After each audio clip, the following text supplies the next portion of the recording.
Our conversation is with Mr. Yuri Alexandrovich Bezmenov. Mr. Bezmenov was born in 1939 in a suburb of Moscow. He was the son of a high-ranking Soviet Army officer.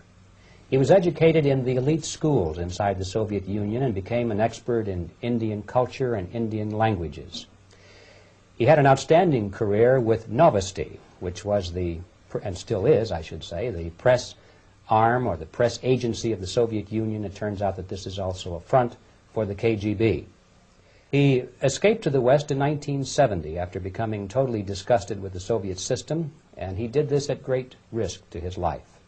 He certainly is one of the world's outstanding experts on the subject of Soviet propaganda and disinformation and active measures. When the Soviets use the phrase ideological subversion, what do they mean by it? Ideological subversion is the process which is legitimate, overt, and open. You can see it with your own eyes. All you have to do, all American mass media has to do, is to unplug their bananas from their ears, open up their eyes, and they can see it. There is no mystery. There is nothing to do with espionage. I know that espionage intelligence gathering looks more romantic. It sells more deodorants through the advertising, probably. That's why your Hollywood producers are so crazy about James Bond type of thrillers.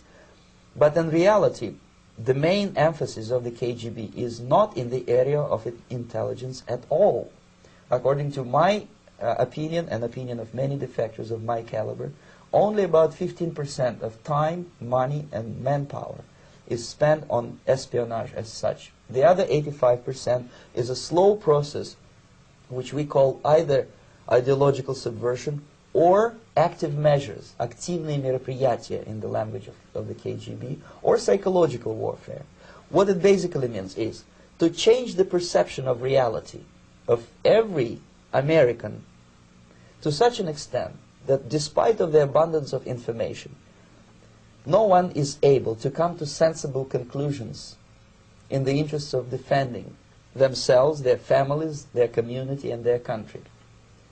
It's a great brainwashing process which goes very slow, and it's divided in 4 basic stages. The first one being demoralization. It takes from 15 to 20 years to demoralize a nation. Why that many years? Because this is the minimum number of years which requires to educate one generation of students in the country of your enemy, exposed to the ideology of the enemy. In other words, Marxism-Leninism ideology is being pumped into the soft heads of at least 3 generations of American students without being challenged or counterbalanced by the basic values of Americanism, American patriotism. The demoralization process in the United States is basically completed already. For the last 25 years, actually it's overfulfilled, because demoralization now reaches such areas where previously not even Comrade Andropov and all his experts would even dream of such a tremendous success. Most of it is done by Americans to Americans, thanks to lack of moral standards. As I mentioned before, exposure to true information does not matter anymore. A person who was demoralized is unable to assess true information. The facts tell nothing to him. Even if I shower him with information, with authentic proof, with documents, with pictures, even if I take him by force to the Soviet Union and show him concentration camp, he will refuse to believe it until he is going to receive a kick in his fat bottom. When a military boot crashes then he will understand, but not before that. That's the tragic of the situation of demoralization. So the next stage is destabilization. This time, subverter does not care about your ideas and the patterns of your consumption. Whether you eat junk food and get fat and flabby, it doesn't matter anymore. This time, and it takes only from 2 to 5 years to destabilize a nation, what matters is essentials: economy, foreign relations, defense systems. And you can see it quite clearly that in some areas, in such sensitive areas as defense and economy, the influence of Marxist-Leninist ideas in the United States is absolutely fantastic. I could never believe it 14 years ago when I landed in this part of the world that the process will go that fast. The next stage, of course, is crisis. It may take only up to 6 weeks to bring a country to the verge of crisis. You can see it in Central America now. And after crisis, with a violent change of power, structure, and economy, you have so-called the period of normalization. It may last indefinitely.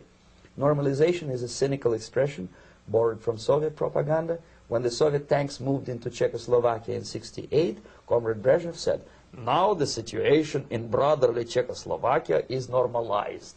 This is what will happen in the United States if you allow all these schmucks to bring the country to crisis, to promise people all kind of goodies and the paradise on earth, to destabilize your economy, to eliminate the principle of free market competition, and to put a big brother government in Washington, D.C., with benevolent dictators like Walter Mondale, who will promise lots of things, never mind whether the promises are fulfillable or not. Your leftists in the United States, all these professors and all these beautiful civil rights defenders, they are instrumental in the process of the subversion only to destabilize the nation. When their job is completed, they are not needed anymore. They know too much. Some of them, when they get disillusioned, when they see that Marxist-Leninists come to power, obviously they get offended. They think that they will come to power. That will never happen, of course. They will be lined up against the wall and shot. But they may turn into the most bitter enemies of Marxist-Leninists when they come to power. And that's what happened in Nicaragua. You remember most of these former Marxist-Leninists were either put to prison or one of them split, and now he's working against Sandinistas. It happened in Grenada when Maurice Bishop was already a Marxist. He was executed by a new Marxist who was more Marxist than this Marxist. Same happened in Afghanistan when first there was Taraki, he was killed by Amin, then Amin was killed by Babrak Karmal with the help of KGB. Same happened in Bangladesh when Mujibur Rahman, very pro-Soviet leftist, was assassinated by his own Marxist-Leninist military comrades. It's the same pattern everywhere. It's divided in 4 basic stages: demoralization, destabilization, crisis, normalization. They will be lined up against the wall and shot, wall and shot, wall and shot.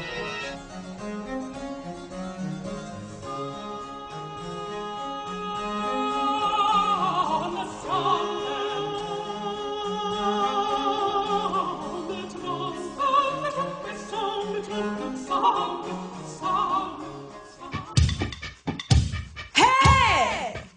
Is this my turn? You want me to sing now? Okay.